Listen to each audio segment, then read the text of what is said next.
Hello! Today I'm playing around with a Hall effect sensor. And what a Hall effect sensor is it's a sensor that senses magnets. Focus. Okay.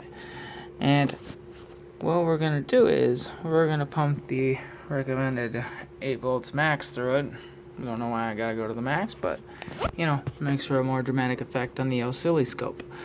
If you look at the oscilloscope, there's 8 volts going into it on the VN, and the oscilloscope has 4 volts that it reads while the Hall effect sensor is at neutral.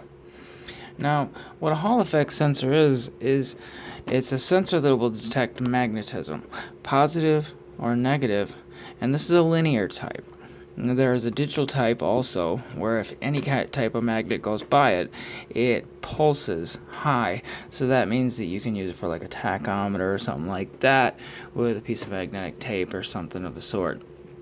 What a linear type can be used for often is in this thing right here.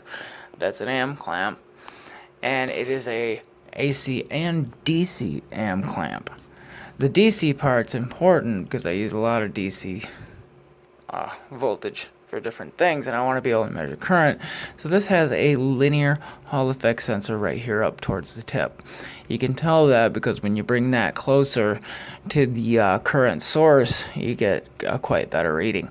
Now what it does is there's the linear Hall effect sensor here, and then on the board there is an operational amplifier that gives it some gain, and then it goes back through a couple loops on here, probably about 10 is what I've read they usually use, and it comes back down to the board and uses the other side of the 2-part operational amplifier to make a buffer for the microcontroller that actually controls what the multimeter's reading.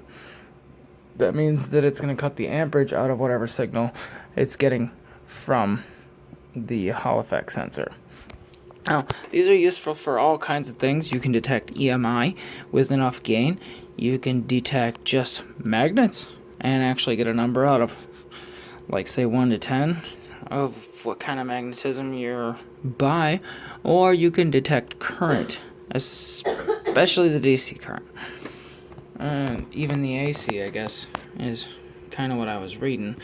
But let's look at what we got set up. I have the 8 volts on this. I have 4 volts here reading that the oscilloscope is going to the V out leg. The 8 volts going to the first leg, ground to the second, and then the oscilloscope is on the third leg for the V out. Now if we watch both at once, as I bring this towards it, it goes up to the 8 volts. See? Towards the 8 volts. Right there. Now if I take the magnet and flip the magnet over, we see a whole different story.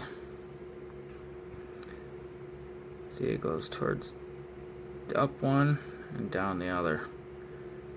The down will sink all the way down to 80 millivolts. And really, what it is that's a way to sense it. If you put that to a microcontroller that had an actual analog to digital converter, you could convert that into the actual amperage that you're reading.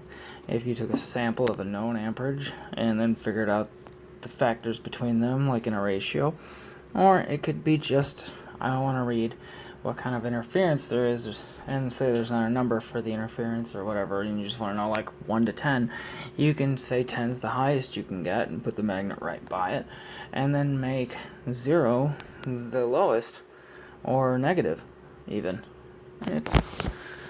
It's quite a handy little gadget. And like if you play around with motors, the digital type is the common one that you'll find, and I have a whole bag of those. They are very accurate, very handy, and they're simple to place.